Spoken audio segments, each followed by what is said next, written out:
દર્શક મિત્રો, હું છું પરમાર અનિશા. તમે જોઈ રહ્યા છો લોક સામના ન્યૂઝ. તો જોઈએ આજના સમાચાર અમરેલીથી અમારા રિપોર્ટર સતીશ રાઠોડ સાથે.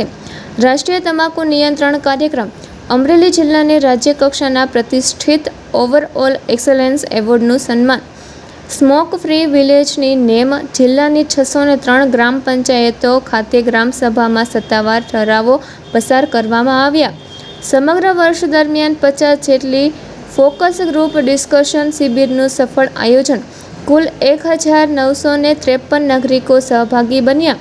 314 તમાકુ નિષેધ સંકલ્પ કાર્યક્રમો અન્વયે 5942 લોકોએ વ્યસન મુક્તિના શપથ લીધી.